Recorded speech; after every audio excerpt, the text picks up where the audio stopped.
فوز امری اللہ ان اللہ بصیر بالعباد ولا حول ولا قوة الا باللہ العلی العظیم حسبنا اللہ ونعم الوکیل نعم المولا ونعم النصیر اعوذ باللہ من الشیطان اللعین الرجیم بسم اللہ الرحمن الرحیم الحمد للہ الذی لا مضاد له فی ملکہ ولا منازع له فی امرہ ولا شبیہ له فی عظمتہ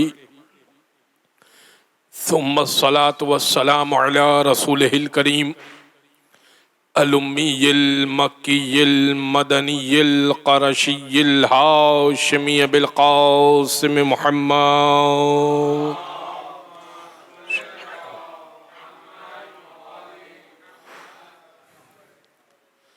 وعلى أهل بيته الطيبين الطاهرين واللعنة الدائمة على أعدائهم أجمعين من يوم ظلمهم وعداوتهم إلى قيام يوم الدين أما بعد فقد قال الله سبحانه وتعالى في محكم كتاب مبين بسم الله الرحمن الرحيم اِنَّا أَنزَلْنَاهُ فِي لَيْلَةِ الْقَدْرِ وَمَا أَدْرَاكَ مَا لَيْلَةُ الْقَدْرِ درود پڑھ دیں محمد و آل محمد پر۔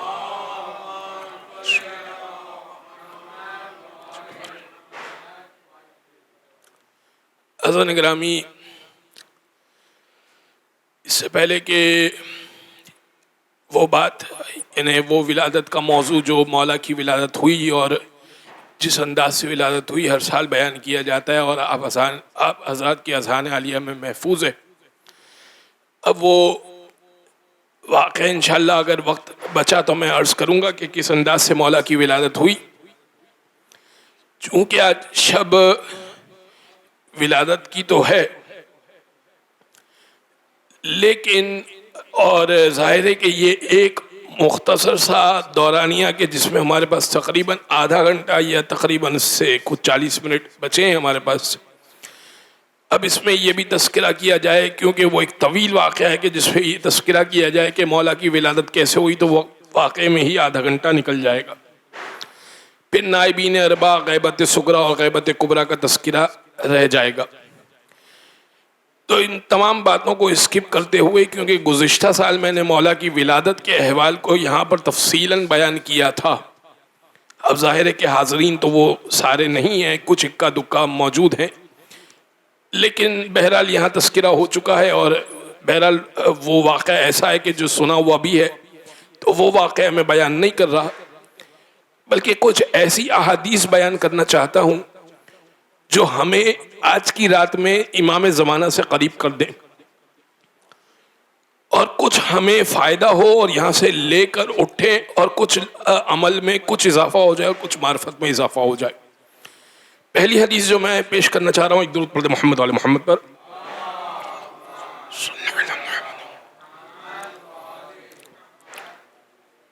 زرارہ ابن عیون کی روایت۔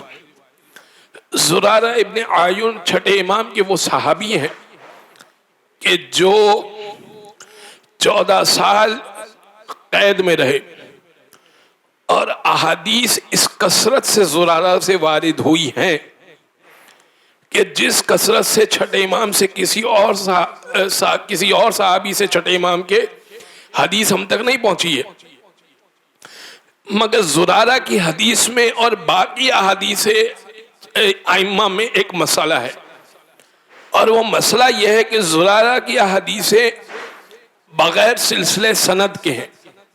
اب سلسلہ سند کیا ہوتا ہے؟ سلسلہ سند یہ ہوتا ہے کہ مثال کے طور پر میں یہ آپ سے کہوں کہ میں نے رسول سے یہ سنا ہے یا میں رسول سے یہ مجھے معلوم ہوا کہ مثال کے طور پر حب علی عبادہ، علی کی محبت عبادت ہے، تو آپ مجھ سے یہ کہہ سکتے ہیں کہ آپ تو رسول کے زمانے میں نہیں تھے، لہذا آپ نے یہ کس سے سنا ہے؟ تو میں نے مثال کے طور پر اپنے والد کا کہہ دیا. اب والد صاحب بھی رسول کے زمانے میں نہیں تھے. مثال لے لیجئے کہ ہمارے درمیان جو ہے وہ 100 سال کا فاصلہ آ گیا یا 150 سال کا فاصلہ آ گیا, کہ ایک جنریشن کا گیپ آ گیا. تو ہم نے کہا کہ بھائی والد صاحب سے سنا, والد نے دادا سے سنا. سلسلہ ہم نے پورا آپ کو بیان کیا کہ دادا نے پھر فلاں مجتہد سے سنا, فلاں نے فلاں سے سنا, فلاں نے فلاں سے سنا, یہاں تک کہ یہ فلاں امام سے سنا, یہاں تک کہ فلاں امام سے سنا, یہاں تک کہ فلاں صحابی سے سنا, اس نے رسول سے سنا. تو یہ اس طرح سے مشتق حدیث پہنچی ہے ڈائریکٹ. تو اس کو کہتے ہیں سلسلہ سند. اب حدیث کا مسئلہ یہ ہوتا ہے کہ جب بھی حدیث آتی ہے تو سلسلہ سند کو دیکھا جاتا ہے. سلسلہ سند جتنا معتبر ہوتا ہے اتنی حدیث معتبر ہوتی ہے. کیونکہ اگر بیچ میں 4 بندے ہیں جو یہ کہہ رہے ہیں کہ ہم نے رسول سے سنا کہ علی کی محبت عبادت ہے, اور ان میں ایک بندہ ایسا ہے جو جھوٹ بولتا ہے اکثر, ایسے تو یہ حدیث صحیح سند ہے, لیکن مثال کے طور پر میں ایک بات کر رہا ہوں کہ ایک بندہ اس میں ایسا ہے جو جھوٹ بولتا ہے, جس کی عادت ہے جھوٹ بولنا, تو حدیث ڈاؤٹ فل ہو جائے گی, کیونکہ عین ممکن ہے کہ اس نے حدیث آگے جھوٹی کوٹ کی ہو. اب یہ بات سمجھ میں آ گئی آپ کو؟ اب سمجھیے گا زرارہ کی امپورٹنس. زرارہ کی حدیثیں ہیں ساری کی ساری بغیر سند کے. یہ نہیں ہے کہ ان کے پاس جو سلسلہ سند ہے وہ سند میں کوئی ضعف ہے, کوئی مسئلہ ہے, کوئی منافق راوی ہے, کوئی جھوٹا راوی ہے, کوئی کذاب راوی ہے, کوئی مسئلہ ہے. مسئلہ یہ ہے کہ زرارہ جب بھی حدیث بیان کرتے ہیں تو ان کے پاس سلسلہ سند ہی نہیں ہوتا. انہیں وہ کہتے ہیں کہ میں نے رسول سے سنا, اور پایا چھٹے امام کا زمانہ ہے. تو زرارہ سے پوچھا جائے کہ بھائی آپ نے رسول سے کہاں سے سنا, تو زرارہ کی کوئی حدیث بغیر سلسلہ سند کے. لیکن چھٹے امام نے یہ کہا کہ زرارہ جب بھی کوئی بات کہے تو وہ اس کی بات حقیقت میں صحیح ہوگی. کیوں؟ میں یہ سارا آپ کو ظاہر بور نہیں کرنا چاہ رہا, بڑی ایک علمی بات آپ کو یہ حدیث بات پیش کرنا چاہ رہا ہوں میں. اس کا اگر توجہ سے سنیں گے تو انشاءاللہ فائدہ ہوگا آپ کو. ہوا کیا؟ ہوا یہ کہ زرارہ نے سلسلہ سند کے ساتھ 14 سال حدیثیں یاد کی اور لکھی, اور جب لکھ لی تو ان کو جمع کر کے دفن کر دیا. جب دفن کر دیا اور چھاپا مارا حکومت نے, کیونکہ اصحاب امام جعفر صادق کو پکڑ, اللہم صلی علی محمد وعلی محمد وعجل فرجو, پکڑا جا رہا تھا, تو زرارہ کو پہلی فرصت میں پکڑ لیا گیا. تو زرارہ نے اپنی بہن سے کہا کہ دیکھو میں مر بھی جاؤں, یہ حدیث کا خزانہ کسی کے ہاتھ نہیں لگنا چاہیے. اب زرارہ نے ساری, وہ ان کی بہن نے وہ ساری حدیثیں دفن کر دی. اب جب حکومت کے بندے آئے اور انہوں نے چھاپا مارا گھر پہ, تو جو حدیث کے جو کاغذات تھے وہ کہیں نہیں ملے, ثبوت نہیں تھا, لہذا زرارہ کو قتل نہیں کیا گیا. یہ کس نے کیا؟ یہ حجاج ابن یوسف ثقفی لعین نے کیا. وہ ایک ایک کر کے امام کے اصحاب کو مروا رہا تھا. کمیل ابن زیاد نخعی کو بھی انہوں نے شہید کروایا, اس نے شہید کروایا. تو ہوا کیا کہ زرارہ کو چھوڑ دیا. زرارہ 14 سال قید کاٹ کے جیسے ہی گھر میں داخل ہوئے, پہلا سوال اپنی بہن سے یہ کیا کہ کیا احادیث محفوظ ہیں یا نہیں محفوظ. تو بہن نے یہ کہا کہ بھیا جیسے آپ چھوڑ گئے تھے ویسے ہی حدیثیں رکھی ہوئی ہیں. اب 14 سال کی مٹی تلے دبی ہوئی وہ حدیث کے کاغذات جب نکالے تو سلسلہ سند کی جو ابتدائی حصہ ہوتا ہے کہ میں نے فلاں سے سنا, فلاں نے فلاں سے سنا, فلاں نے فلاں سے سنا, وہ سارا کیڑا کھا گئے. لیکن امام کے اقوال بالکل صحیح و سلامت رہے. کمال کی بات یہ تھی کہ معصوم کا قول جو تھا وہ صحیح و سلامت رہا، لیکن سلسلہ سند میں جو نام ہوتے ہیں وہ سارے کے سارے زیادہ تر 90% نام ختم ہو گئے. اب کیا کریں؟ حدیثیں تو بیکار ہو گئی، ایک لحاظ سے تو بیکار ہی ہو گئی کہ حدیث تو کسی کام کی نہیں رہی. اب اگر زرارہ کسی کو بھی بولیں کہ میرے پاس ایک حدیث تو ہے لیکن مجھے یاد نہیں ہے کہ میں نے کس صحابی سے سنا اور اس نے کس صحابی سے سنا اور اس نے کس صحابی سے سنا، تب مولا نے یہ کہا کہ چونکہ زرارہ نے اتنی بڑی قربانی دی ہے لہذا زرارہ ثقہ راوی ہے، بھروسے مند راوی ہے. اب جو بھی یہ حدیث بیان کرے اسے من و عن مان لیا کرو. اس لیے آج بھی مجتہدین زرارہ کی کوئی بھی روایت بغیر سند کے ہوتی ہے تو اس کے اوپر بلا جھجک آنکھ بند کر کے فتویٰ دے دیا کرتے ہیں کہ زرارہ نے کہا ہے تو یقیناً صحیح و سند بات ہوگی اور اس میں کوئی شک نہیں ہوگا. اب آ جائیے وہ جو زرارہ کی میں نے اتنی لمبی آپ کو سٹوری سنائی، اس زرارہ سے یہ روایت ہے. زرارہ خود امام کے پاس بیٹھے ہوئے اور زرارہ سوال کر رہے ہیں. کیا سوال کر رہے ہیں؟ احد اصحاب الامام الصادق ومن المعتبرین علیہ زرارہ ابن اعین، مولا کے اصحاب، مولا صادق کے اصحاب میں سے ایک صحابی، اور وہ صحابی جس پر مولا اعتماد کرتے تھے. کون؟ زرارہ ابن اعین. سمع غیر مرۃ عن القائم من آل محمد واراد ان یستطلع علی هذه المسألة استطلاعا کثیرا. انہوں نے کئی مرتبہ عجیب و غریب باتیں مولا قائم کے بارے میں یعنی امام زمانہ کے بارے میں سنی تھی. زرارہ نے افواہیں سنی تھی، معلوم نہیں تھا کہ یہ کیا بات ہے. زرارہ کے معلوم ہے کہ چھٹے امام کے بعد ساتویں امام ہے. وہ زمانہ ایسا تھا کہ امام مزید آگے بات نہیں کر سکتے تھے کہ سلسلہ کتنا چلے گا. ہاں یہ معلوم تھا کہ 12 امام ہیں، 12ویں کی کیا تفصیل ہے کیا ڈیٹیل ہے وہ بتا نہیں سکتے. اب 12ویں کا تجسس سب کو تھا کیونکہ امامت ختم ہو رہی ہے، اور امامت ختم ہو رہی ہے تو پھر کیا ہوگا دنیا کا. فقدم علی الامام وارجع معه الحواری التعالی عن الامام المہدی من آل محمد.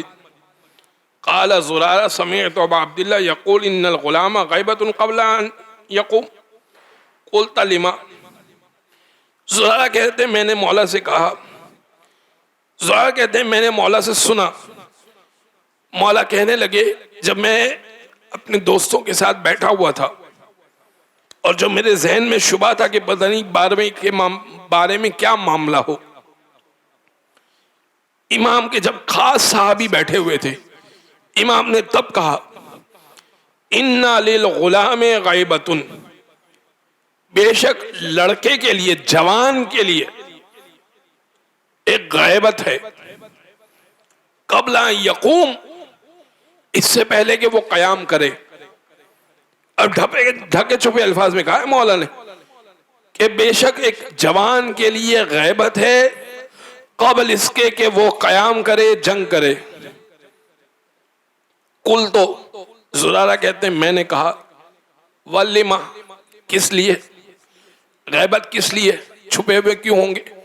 اچھا اب بات جو ہے وہ اس انداز سے ہو رہی ہے. اچھا مولا یہ بات یاد رکھیے گا، مولا جب بھی بات کیا کرتے تھے زرارہ سے، اور زرارہ جب بھی بات کیا کرتے تھے دیگر اصحاب سے، تو زرارہ یہ کہا کرتے تھے کہ میں نے ایک عالم سے سنا ہے، میں نے ایک فقیہ سے سنا ہے، میں نے ایک سید سے سنا ہے.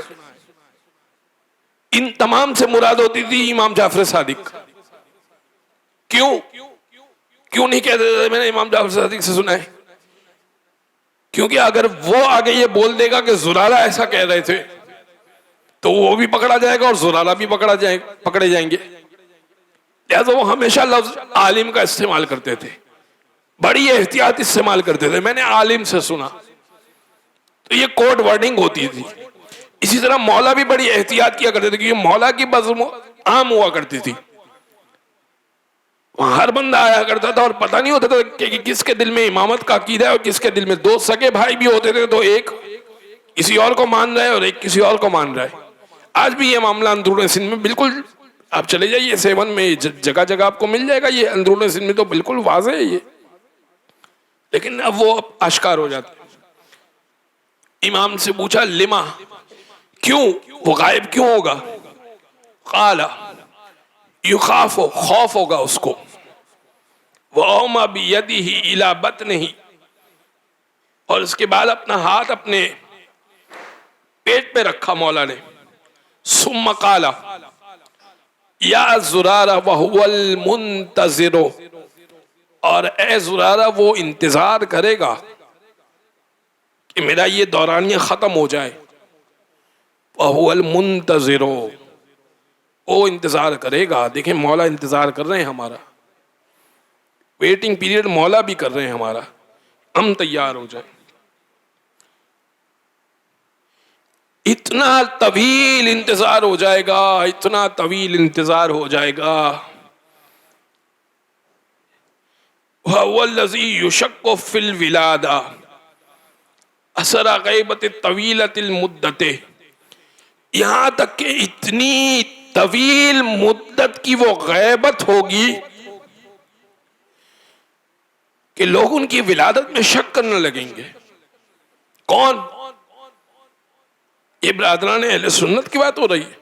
نہیں، شیعہ حضرات، مولا کے پکے چاہنے والے. یہ روایت میں آپ کو ایسے ہی نہیں سنا رہا، یہ بڑی اہم روایت آپ کی خدمت پیش کرو. اتنی طویل غیبت ہوگی. اچھا اس کا کیا مطلب؟ اس کا مطلب یہ ہے کہ ہم ہاتھ پہ ہاتھ رکھ کے بیٹھ جائیں. اس کا مطلب یہ ہم نے نتیجہ نکال لیا کہ اس کا مطلب تو یہ ہو گیا کہ 2023 میں تو نہیں آ رہے، کیونکہ ابھی مومنین کے درمیان شک پیدا نہیں ہوا ولادت کا. ولادت منا رہے ہیں، ولادت منا رہے تو مومنین کے درمیان شک پیدا نہیں ہوا. اور جب شک پیدا نہیں ہوا، اس کا مطلب یہ کہ ابھی مسئلہ نہیں ہے. آگے اس کا جواب آئے گا. اچھا، اتنی طویل غیبت ہوگی کہ مولا کی ولادت میں شک کریں گے لوگ. منہم من یقول مات ابوہ بلا خلف، کچھ شیعہ کہیں گے ان کے والد تو مر گئے تھے، ان کے والد کے بعد تو کوئی بیٹا ہی نہیں تھا، یعنی حسن عسکری کے بعد تو کوئی بیٹا ہی نہیں تھا. وَمِنْهُمْ مَنْ يَقُولُ، اور کچھ کہیں گے مات ابوہ وہوا نہیں، منہم من یقول انہ ولد قبل موت ابیہ بسنتین، اور کچھ یہ کہیں گے کہ وہ پیدا ہوئے تھے لیکن پھر ان کا 2 سال میں انتقال ہو گیا تھا.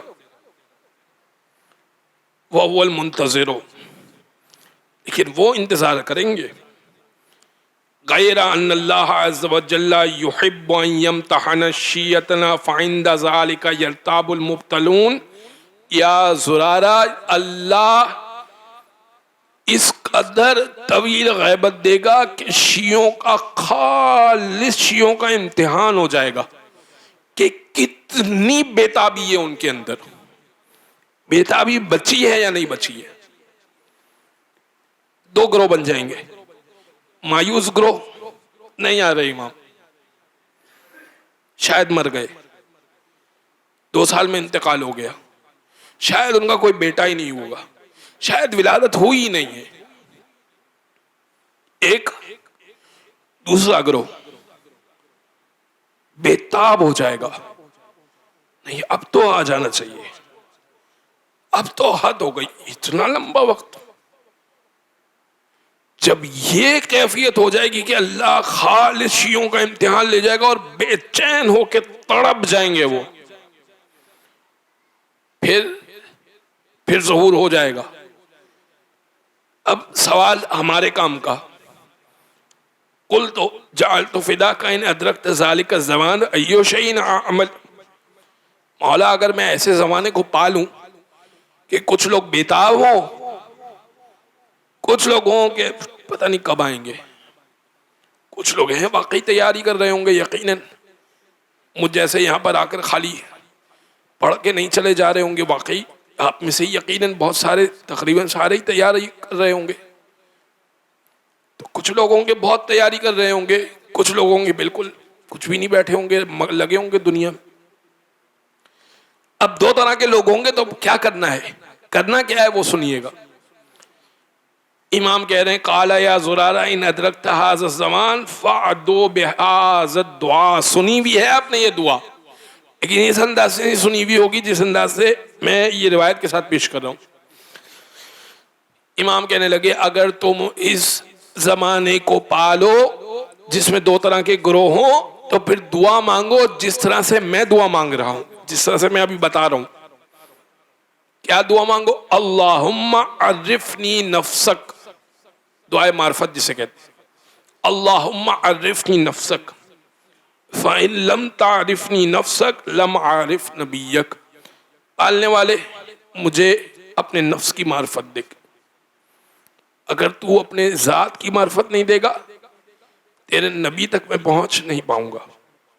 اللہم عارفنی رسولک، پالنے والے تیرے رسول کی معرفت مجھے دے دے. ان لم تعرفنی رسولک لم عارف حجتک، اگر تو مجھے اپنی نبی کی معرفت نہیں دے گا، رسول کی معرفت نہیں دے گا، لم عارف حجتک، میں حجت کی معرفت نہیں پا سکتا. کیا مطلب اس کا؟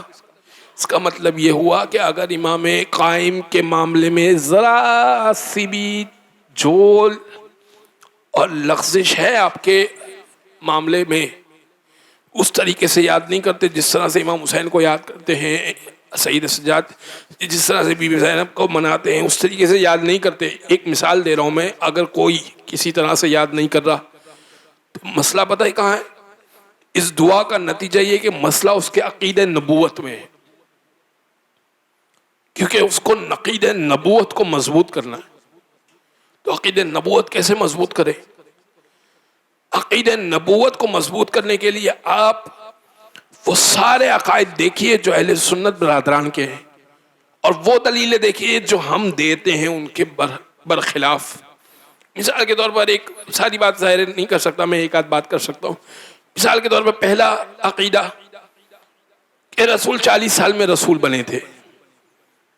تو ایک عقیدہ رسول کو جبرائیل نے پڑھایا تھا. آپ کے پاس کیا دلیل ہے کہ رسول کو جبرائیل نے پڑھایا تھا یا نہیں پڑھایا تھا؟ واقعی پہلی وحی تو جبرائیل لے کے آئے تھے.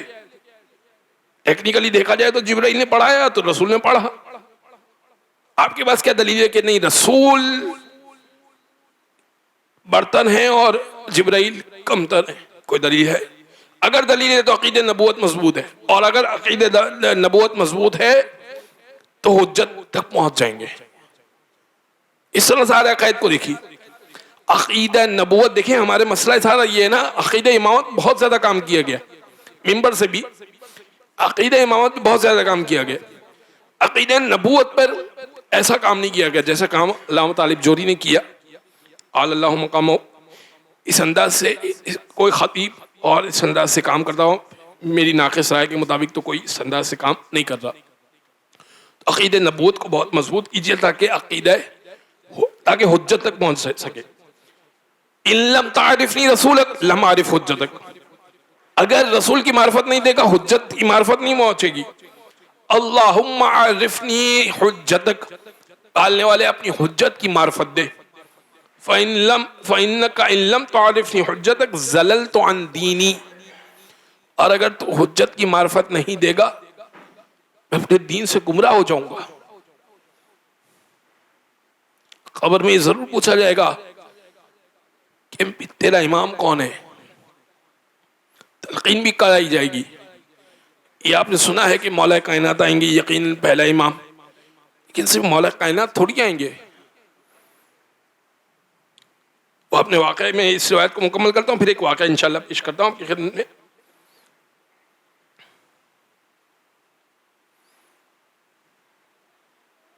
وہی روایت تمام ہو گئی.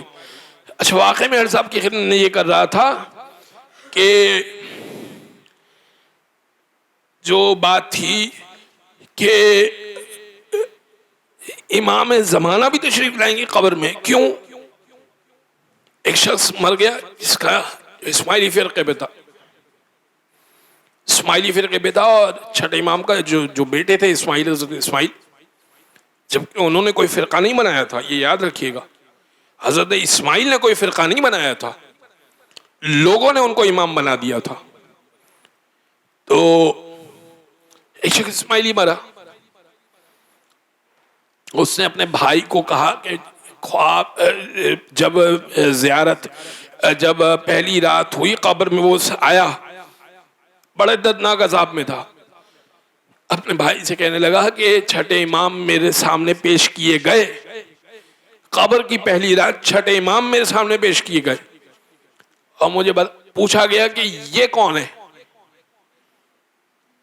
تو میں پہچان نہیں پایا، جبکہ زندگی میں ملاقات ہوئی تھی اور ان کے بیٹے اسماعیل کو میں مانتا تھا، امام مانتا تھا میں ان کے بیٹے اسماعیل کو، اور چھٹے امام کو میں مانتا تھا، لیکن نہیں،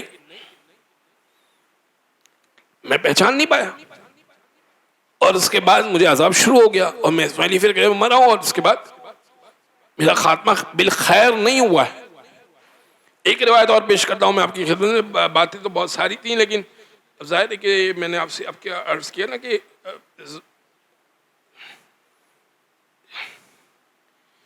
ایک روایت یہ ہے کہ مولا نے کہا کہ دیکھو ہم نے ہمارا انتظار کیا کرو اور ہمارے عقیدے پر اپنی جان دو، اور ہمارے آخر کو بھی ہمارے اول کی طرح مانو۔ چھٹے امام کی روایت ہے، کیا جملہ ہے، عربی ابھی مل نہیں رہی تو ابھی میں آپ کی خدمت میں اردو ہی پیش کرتا ہوں، ہمارے آخر کو ہمارے اول کی طرح مانو۔ کیوں؟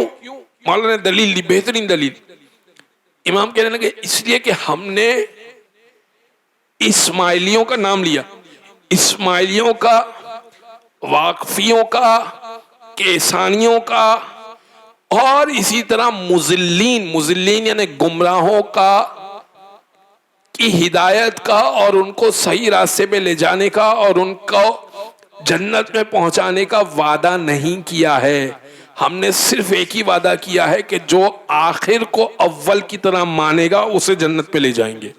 درود پڑھتے محمد آل محمد صلی اللہ علیہ، ایک اور درود پڑھتے محمد۔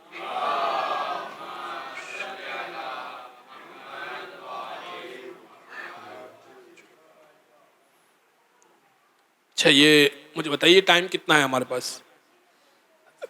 5 منٹ ہے، چلیں 5 منٹ ہے تو ایک چھوٹی سی میں روایت پیش کر دیتا ہوں۔ ہوا کیا کہ جب امام، میں نے جو ابتدا میں سورہ قدر کی تلاوت کی، سورہ قدر کی ابتدائی آیت کی تلاوت کی، یہ سورہ قدر امام زمانہ سے بہت ربط کھاتا ہے، میل کھاتا ہے، کہ شب قدر میں ہم سورہ قدر پڑھتے، اور جب بطن مادر میں تھے مولا تو مسلسل سورہ قدر کی تلاوت کی تھی۔